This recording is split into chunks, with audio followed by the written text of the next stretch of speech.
Hello दोस्तों, कैसे हैं आप सब। आप सबका वेलकम करते हैं आपके अपने कहानी फिल्मी चैनल पर। ये मूवी पुनर्जीवन के बारे में। इस मूवी का पहला पार्ट डिस्क्रिप्शन बॉक्स में मिल जाएगा आप सबको। ये मूवी सेकंड पार्ट का सेकंड पार्ट है। अगर आपने उन 3 वीडियो को नहीं देखा है तो प्लीज जाकर देखिए, तभी ये मूवी आपको यहाँ से समझ आएगी। इस कहानी को शुरू करने से पहले प्लीज आप हमारे चैनल को सब्सक्राइब कर दीजिए। तो चलिए इस कहानी को शुरू करते हैं। इस तरह वो देवता ली और हे की मीटिंग के बारे में बता रहा होता है। तभी वहाँ कई आदमी आते हैं और अपने पैसे वापस मांगते हुए चिल्ला रहे होते हैं। हे को बहुत गुस्सा आता है कि यहाँ मेरा सुपर फ्लैशबैक चल रहा था और न जाने यह लोग बेवक्त पर हमेशा डिस्टर्ब करने क्यों आ जाते हैं। गुस्से में वह उन सबको मार मार कर गिरा देता है और बाद में पता चलता है कि वह लोग साहूकार नहीं है। कट करके दिखाते हैं कि परलोक में गैंगरिन और स्योंग के सामने कई डायनासोर आने लगते हैं। गैंगरिन स्योंग को बचाने की बहुत कोशिश कर रहा होता है। इतने में वहाँ की जमीन फटती है और अंदर से एक जाइंट डायनासोर निकलता है और गैंगरिन और स्योंग को निगल लेता है। कट करके डायनासोर के पेट में दिखाते हैं गैंगरिन और स्योंग जिंदा है और पेट में बैठे बातें कर रहे होते हैं। गैंगरिन कहता है कि हेलो विड्रॉल यानी विश्वासघात के नर्क में जाने वाले हैं, जहां विश्वासघात करने वाले लोगों को सजा मिलती है। तो स्योंग कहता है कि मैंने किसी के साथ विश्वासघात नहीं किया है और ना ही किसी ने मुझे धोखा दिया है। कर्नल और वह जूनियर सोल्जर जानते हैं मैं उस वक्त जिंदा नहीं था। अगर कर्नल और वह जूनियर सोल्जर जानते हैं कि मैं उस वक्त जिंदा ही था तो वह मुझे कभी नहीं दफनाते। वे इतने बुरे नहीं है कि मुझे जिंदा ही दफनाते। इसलिए मैं तो कहूँगा कि उन्होंने मुझे धोखा नहीं दिया है। उसकी बात सुनकर गैंगरिन अपना फ्लैशबैक कंटिन्यू करता है। वह बताता है कि मेरे पिता से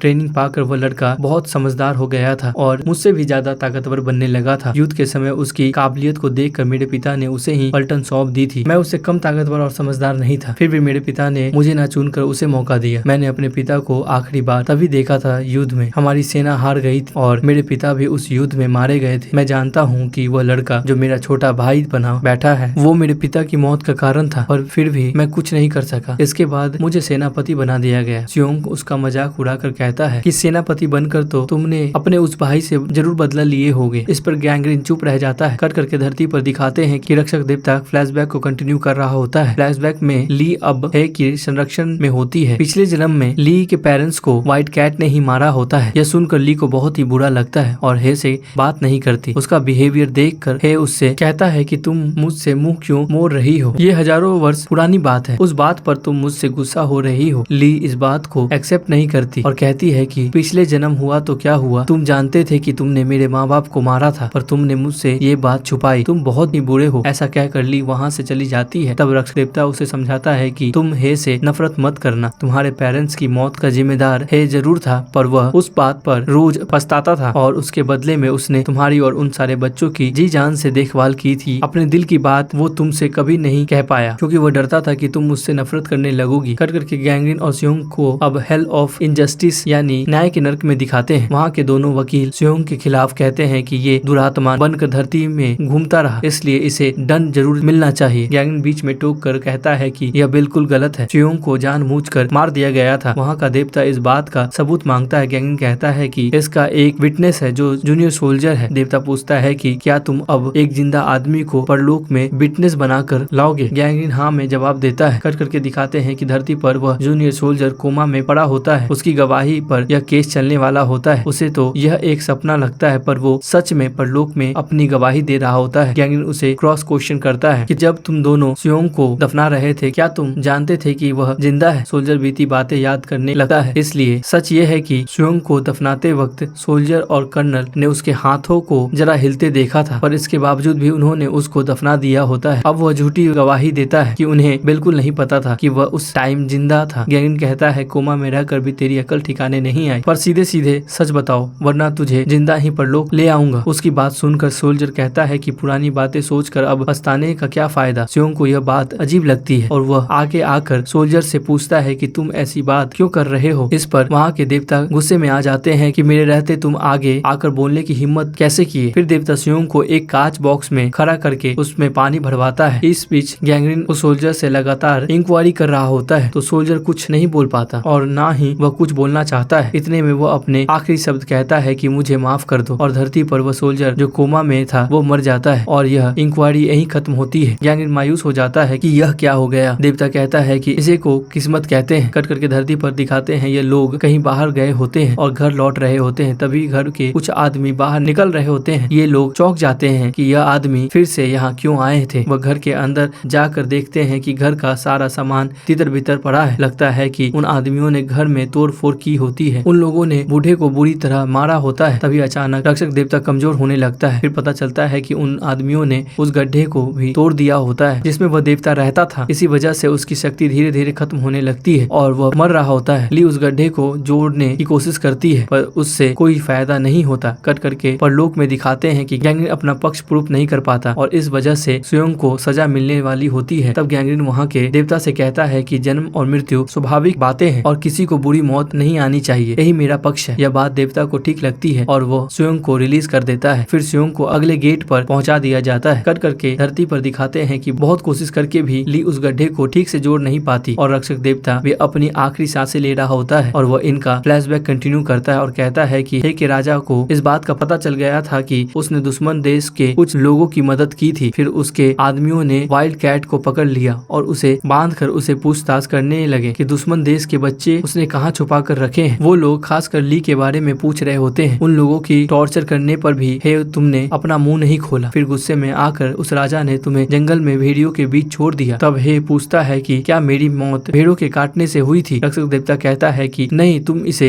दूसरी एंगल से देखने की कोशिश करो। ऐसा कहकर वो देवता गायब हो जाता है। फिर है सोच में पड़ जाता है और हमें फ्लैशबैक की पूरी बातें दिखाते हैं। एक्चुअली है या नहीं, फ्लैशबैक में वाइल्ड कैट भेड़ियों से किसी तरह बचकर जंगल से बाहर निकल रहा होता है और ली और दूसरे बच्चे के पास पहुंच जाता है। ली उसकी हालत देखकर बहुत दुखी होती है। तब वाइल्ड कैट यह सच्चाई बताता है कि उसी ने ली के माँ बाप को मारा था। वह इस बात से बहुत शर्मिंदा होता है और ली से माफी भी मांगता है। पर ली को यह एहसास हो जाता है कि वाइल्ड कैट ने इतने दिन उसकी और दूसरे बच्चों की रक्षा की होती है, इसलिए वह उसे माफ कर देती है और उसके गले लग जाती है। इस तरह वाइल्ड कैट ने ली से माफी मांगी होती है। तभी वहाँ अचानक राजा आ जाता है। वाइल्ड कैट ली को वहाँ से किसी तरह बच निकलने को कहता है और राजा से लड़ने को तैयार हो जाता है। मूवी का एक बहुत बड़ा सीक्रेट यहाँ छुपा होता है। वह यह होता है कि राजा और कोई नहीं गैंग्रीन ही होता है। उससे भी बड़ा ट्विस्ट यह होता है कि वह वाइल्ड कैट कोई और नहीं गैंग्रीन का वही मन बोला भाई होता है। जैसे उसके पिता ने ट्रेन किया था तो दोनों के बीच घमासान लड़ाई होती है। आखिर में गैंग्रीन वाइल्ड कैट को मार डालने के लिए उसके पेट में छुरा घोंपने वाला होता है। तभी गैंग्रीन के पेट में कोई छुरा घोंप देता है। फिर दिखाते हैं कि ये काम ली ने किया होता है। बदले में गैंग्रीन उस मासूम बच्ची को छुरा मार कर खत्म कर देता है। तो ली और हे को गैंग्रीन ने ही मारा होता है। उन दोनों के मर जाने के बाद गैंग्रीन खुद ही मर जाता है क्योंकि ली उसके पेट में छुरा घोंप दिया था। तभी परलोक के देवताओं के देवता धरती पर आता है और गैंग्रीन से कहता है मैं तुम्हारे सारे पापों का प्रायश्चित करने का एक मौका देता हूँ। तुम 1000 साल मेरे लिए काम करोगे। मैं तुम्हें गार्डियन का दर्जा दूंगा और तुम मेरी सेवा करोगे। इस दौरान अगर तुम उन 39 पैरागॉन को पुनर्जीवन दिला सको तो मैं तुम्हें भी पुनर्जीवन दिलाऊंगा। तुम अकेले यह काम नहीं करोगे। तुम्हारा यह भाई और एक छोटी बच्ची जिसे तुमने मार डाला है, यह दोनों भी तुम्हारे साथ गार्डियंस बनकर काम करेंगे। अब आप सोच रहे होंगे कि इन्हें गार्डियंस की पोजीशन क्यों दी। यहाँ पर भी ट्विस्ट है। देवता गैंग्रीन से कहता है कि ली और वाइल्ड कैट को अपने पिछले जन्म की कोई भी याद नहीं रहेगी पर तुम्हें अपने पिछले जन्म की सारी बातें याद रहेंगी। इसका मतलब यह है कि तुम हजारों वर्ष की यादों का बोझ ढोते हुए मेरे लिए काम करोगे। उन यादों को साथ लिए उन पर पछतावा करते रहोगे और यही तुम्हारी सबसे बड़ी सजा होगी। कट करके दिखाते हैं कि गैंग्रीन स्योंग को यह सारी बातें बता रहा होता है। फिर भी दोनों हेलो ऑफ वायलेंस यानी हिंसा के नर्क में पहुंचते हैं। वहाँ की वकील बहस करते हैं कि स्योंग की आत्मा ने धरती पर कई लोगों को घायल किया है, इस वजह से उसे एक्ट ऑफ वायलेंस के तहत सजा मिलनी चाहिए। गैंग्रीन कहता है उसे इस नर्क में सजा मत सुनाइए, यह हमारा अगला और last gate hell of murder बचा हुआ है। वहाँ देवताओं के देवता के सामने हम सारी सच्चाई प्रूफ कर लेंगे। इस पर देवता पूछता है कि अगर वहाँ प्रूफ हो गया कि यह आदमी सजा के लायक है तो क्या करोगे। गैंग्रीन जरा भी नहीं सोचता और कहता है कि तब मैं अपना पुनर्जीवन त्याग दूंगा। देवता चौंक कर पूछता है क्या तुम अपने हजारों साल की सारी मेहनत पर पानी फेरना चाहते हो और वह भी इस दुरात्मा के लिए। गैंग्रीन हाँ में जवाब देता है। देवता कहता है कि अगर तुम्हारे किस्मत में यही लिखा है तो होनी को कौन टाल सकता है। ऐसा कहकर देवता उन्हें अगले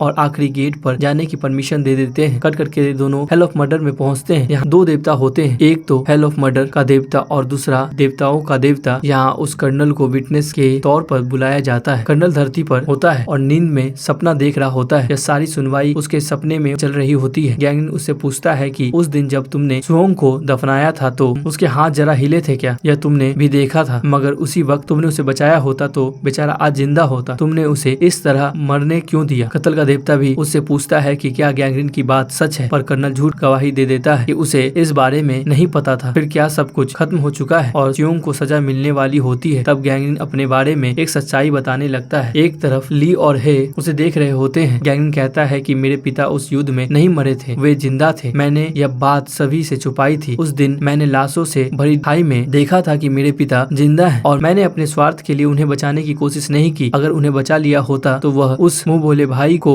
अगला सेनापति बना देते। इसी वजह से मैंने उन्हें नहीं बचाया, पर घर लौटने के बाद मुझे अपनी गलती का एहसास हुआ और मैं उन्हें बचाने चला गया, पर तब तक वह मर चुके थे। उसे यह सहा नहीं गया और अब तक यह बात मुझे हर पल खाए जा रही थी। मैं उस दिन मेरे पिता को बचा सकता था, पर मैंने ऐसा नहीं किया। मैं उनसे माफी भी मांग सकता था। तब देवताओं का देवता पूछता है, क्या तुम्हारा यह दुख तुम्हें नरक से भी बदतर लगा? देवता, नरक क्या चीज है? यह दुख उससे भी कई गुना ज्यादा है और इससे मैं पिछले 1000 साल से झेल रहा हूँ। उस एक पल के स्वार्थ ने मुझे हजारों सालों का दुख दिया है। ऐसा कहकर वो रोने लगता है और फिर कर्नल से कहता है कि मुझे उस दिन जो मौका नहीं मिला था आज तुम्हें मिल रहा है। तुम वही गलती मत दोहराओ। उस वक्त शायद तुमने इस डर से स्वयं को दफना दिया था कि कहीं तुम पर इंक्वायरी न बैठ जाए और तुम्हारा प्रमोशन न रुक जाए, पर अगर अब तुम इस बात को स्वीकार कर लोगे तो तुम्हें अपनी बाकी जिंदगी पछतावे में नहीं गुजारनी पड़ेगी। मैं तुम्हारे भले के लिए कह रहा हूँ, तुम सच बता दो। अब कर्नल को अपनी गलती का एहसास होता है और वह मान लेता है कि उसने जानबूझकर स्वयं को जिंदा दफनाया था। फिर वह स्वयं से इस बात पर माफी मांगता है तो स्वयं भी उसे माफ कर देता है। इसके साथ कर्नल परलोक से गायब हो जाता है, यानी वह अपने सपने से बाहर आ जाता है और धरती पर उसकी नींद खुल जाती है। परलोक में सबको यकीन हो जाता है कि स्वयं की कोई गलती नहीं थी। फिर स्वयं को पुनर्जीवन दे दिया जाता है। वहाँ से जाने से पहले स्वयं गैंगलिन को एक शानदार सैल्यूट दे जाता है। इसके साथ ही सब कुछ नॉर्मल हो जाता है और इससे सारी प्रॉब्लम सॉल्व हो जाती है, सिवाय एक ही, धरती से उस बूढ़े की आत्मा अभी तक नहीं पहुंची थी। कट करके दिखाते हैं कि बूढ़ा अपने पोते के साथ बड़ी खुशी से खेल रहा होता है। एक्चुअली बात यह होती है कि उस रक्षक देवता ने कई जगह पैसे इन्वेस्ट किए होते हैं। उनमें से एक जगह से बूढ़े को पैसे मिलते हैं और वह अपने पोते को एक अच्छे स्कूल में भेजता है। अब आप सोचेंगे कि लड़का तो स्कूल में भर्ती हो गया, क्या अब गैंगलिन इस बूढ़े की जान ले लेंगे? शायद गैंगलिन यह सवाल एक्सपेक्ट कर रहा था, इसलिए वह ली और हे से कहता है कि इस लड़के को थोड़ा बड़ा हो जाने दो, फिर हम उसके दादाजी की जान लेंगे। तब तक हम अपने गार्डियंस वाली नौकरी करेंगे। ली और हे खुशी से मान जाते हैं। तब गैंगलिन कहता है कि इस कहानी को तो अच्छा एंड मिल गया, पर अभी हमारा काम बाकी है। वहाँ एक आदमी 3 दिन से गेट पर खड़ा है, चलो हम उसे भी पुनर्जीवन दिलवाएं। इस पर सब खुशी से वहाँ से निकलते हैं। आप फिर सोचेंगे वह कौन है जो 3 दिन से गेट पर खड़ा है? वह आदमी कोई और नहीं, जूनियर सोल्जर होता है। उससे मिलने के लिए ली और हे निकलते हैं। तभी गैंगलिन उन्हें रोकता है और कहता है कि मैं तुमसे एक बात कहना चाहता हूँ। हजारों साल पहले मैं के आगे गैंगलिन कुछ बोल नहीं पाता और कुछ नर्वस दिखता है। फिर ली और हे अच्छी तरह जानते हैं कि वह क्या बोलने की कोशिश कर रहा होता है। धरती पर रक्षक देवता ने उन्हें पूरा फ्लैशबैक बता दिया था, इसलिए वह गैंगलिन का दिल नहीं दुखाना चाहते थे और बात को वहीं रोक देते हैं और कहते हैं वह सब आप छोड़िए, आपको कुछ बताने की जरूरत नहीं है क्योंकि हम बहुत बिजी हैं। फ्लैशबैक सुनने का हम पर बिल्कुल भी टाइम नहीं है और हमें इसमें कोई इंटरेस्ट भी नहीं है। हमें नया काम मिला है बॉस। ऐसा कहकर वे दोनों बड़े जॉली वाले मूड में हाई फाई करते हुए वहाँ से निकल जाते हैं। उनका यह एटीट्यूड देखकर गैंगलिन का मन थोड़ा हल्का हो जाता है। कट करके धरती पर दिखाते हैं कि वह बूढ़ा अपने पोते के साथ रक्षक देवता के बारे में बता रहा होता है और कहानी में उनका पार्ट यही खत्म होता है। कट करके कहानी के अंत में एक और चीज होता है, वह यह होता है कि स्वयं पुनर्जीवन के लिए तैयार हो रहा होता है। तभी देवताओं के देवता उसके सामने आकर कहता है, मैं तुम्हें मेरे लिए काम करने का मौका देता हूँ, क्या तुम मेरे लिए काम करोगे? स्वयं मान जाता है क्योंकि उसे पुनर्जीवन वगैरह में बिल्कुल भी इंटरेस्ट नहीं होता। अब एक छोटा सा फ्लैशबैक दिखाया जाता है जिसमें गैंगलिन के पिता की आत्मा के सामने देवताओं के देवता आकर कहते हैं कि तुम एक बहुत ही अच्छे और नेक इंसान थे, यहाँ तक कि दुश्मन देश के लोग भी तुम्हें बहुत इज्जत देते थे। तुम्हारे जैसे समझदार और अच्छे इंसान को मैं एक और मौका देता हूँ कि आप मेरे साथ मिलकर काम करें, मेरी तरह देवताओं के देवता बनेंगे। गैंगलिन के पिता उस ऑफर को स्वीकार नहीं करना चाहते थे, पर गैंगलिन के बारे में सोचकर उन्होंने देवता का ऑफर स्वीकार कर लिया होता है और उन्होंने देवता के सामने एक शर्त रखी थी कि मैं अपने रूप में रहकर यह काम नहीं करूंगा, आपको अपना रूप मुझे देना होगा। देवता उसके बात मानकर अपना रूप उसे दे देते हैं। इसका मतलब यह हुआ कि अब तक जिस देवताओं के देवता की बात हम कर रहे थे और जिसको आपने देखा वह गैंगलिन के पिता थे। और इस